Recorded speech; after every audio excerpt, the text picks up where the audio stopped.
স্বাগতম দর্শক বন্ধুরা, আপনাদের সকলকে আমি অনুপ বিশ্বাস আর আপনি দেখছেন এটাই রিয়ালিটির মধ্যপ্রাচ্যের বিশেষ প্রতিবেদন।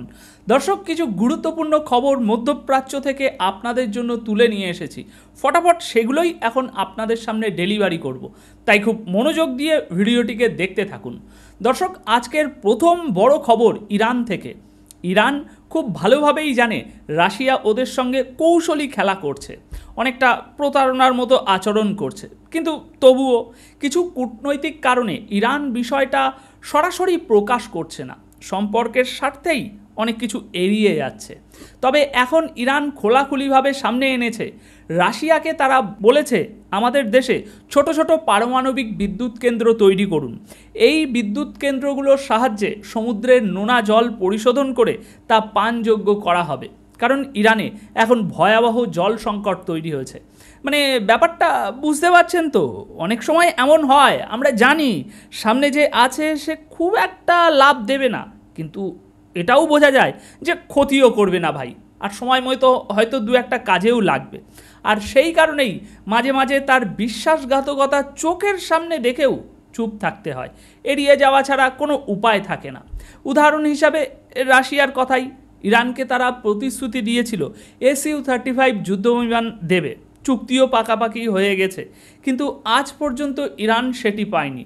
উল্টে রাশিয়া এখন বলছে যে মিসাইলগুলো ওই যুদ্ধবিমানে লাগানো হয় সেগুলো আমরা আগে দিচ্ছি। এখন ভেবে দেখুন, আগে মিসাইল হাতে চলে এলো কিন্তু সেই বিমানটাই আসছে না। যাই হোক, আসুন পরবর্তী খবরের দিকে। দর্শক, রাশিয়ার একটি জাহাজ তেহরানে ল্যান্ড করেছে, কার্গো নামানো হয়েছে সেখানে। এখন প্রশ্ন উঠছে, এই কার্গোতে আসলে কি এসেছে? দেখুন, এখানে দুটো সম্ভাবনা, হয়তো কোনো অস্ত্রের যন্ত্রাংশ কিংবা প্রতিরক্ষা ব্যবস্থা কিংবা এ ধরনের অন্য কিছু সামরিক সরঞ্জাম রাশিয়া ইরানের হাতে তুলে দিয়েছে। তবে এখনও আনুষ্ঠানিকভাবে কিছুই প্রকাশ করা হয়নি যে জাহাজের ভিতরে ঠিক কী ছিল তা পরিষ্কার নয়। এদিকে ইরানও এখন খুব দ্রুত নিজের জাল বুনছে, আর তা বোঝা যাচ্ছে তাদের কর্মকাণ্ডে। দেশটার ভিতরে প্রতিরক্ষা ব্যবস্থাকে অনেক শক্তিশালী করে তোলা হয়েছে, র্যাডারগুলো সচল আছে, প্রতিরক্ষা অবকাঠামো সক্রিয়, একই সঙ্গে অভ্যন্তরীণ নিরাপত্তাতেও কড়া নজরদারি চলছে। দেশের ভিতরের গুপ্তচরদের একের পর এক ধরা হচ্ছে। গত সপ্তাহেই আমি আপনাদের জানিয়েছিলাম যে ওই প্রায় 20,000 গুপ্তচরকে ইরান গ্রেপ্তার করেছে। আর এখন খবর আসছে, সেনাবাহিনী ও প্রতিরক্ষা মহলের ব্যস্ত সূচির পর ইরানের প্রেসিডেন্ট এবার আর্মেনিয়া, বেলারুশ ও চীন সফরের প্রস্তুতি নিচ্ছেন।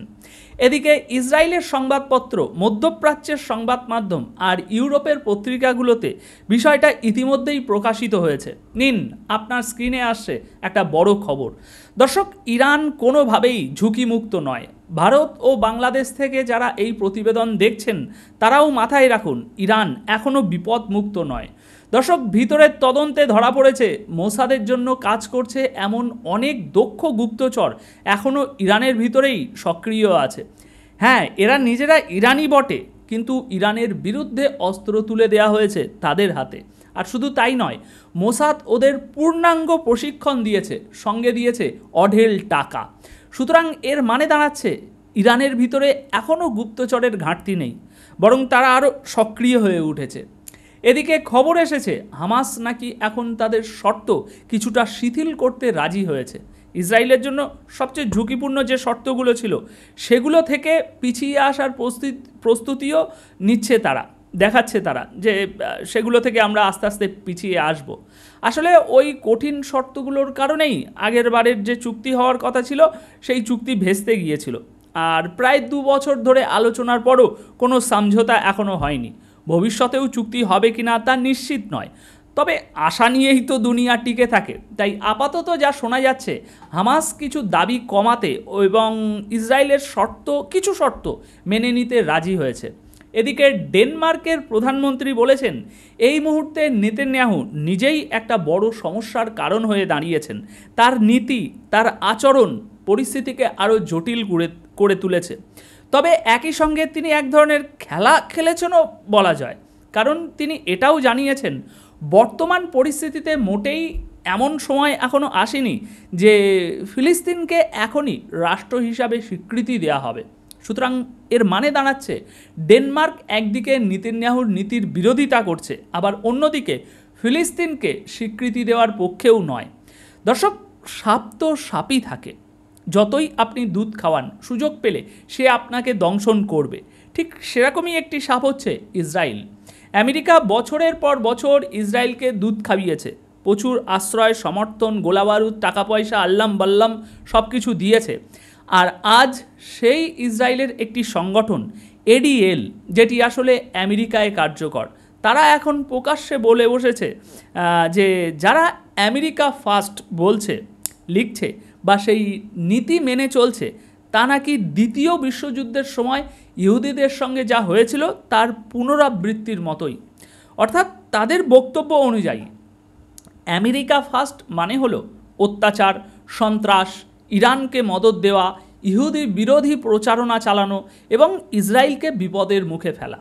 এখন ভাবুন একবার, ইসরায়েলকে এতটাই পৃষ্ঠপোষকতা দিয়েছে আমেরিকা যে ইসরায়েলের সংগঠনগুলো নিজেদের আমেরিকার থেকেও বড়, আমেরিকার থেকেও গুরুত্বপূর্ণ হিসাবে তুলে ধরছে। এমনকি তাদের চোখে আমেরিকা ফার্স্ট নীতিটাও ভালো লাগছে না। ওদিকে চীনের এক প্রতিনিধি দলের সঙ্গে বৈঠক করেছে ইরানের শীর্ষ কর্মকর্তারা। শোনা যাচ্ছে মধ্যপ্রাচ্যে ইরান যেসব হুমকির মুখে আছে এবং ভবিষ্যৎ পরিস্থিতি কোথায় গিয়ে দাঁড়াতে পারে সেসব বিষয় নিয়েই চীনের সঙ্গে বিস্তারিত আলোচনা হয়েছে। তো দর্শক, আপাতত এই প্রতিবেদনে আপনাদের জন্য এই খবরগুলোই আমি আনতে পেরেছি। এখন এই প্রতিবেদন সম্বন্ধে আপনাদের যদি কোনো মন্তব্য থেকে থাকে অবশ্যই তা কমেন্ট বক্সে জানিয়ে যাবেন। ধন্যবাদ আপনাদের সকলকে।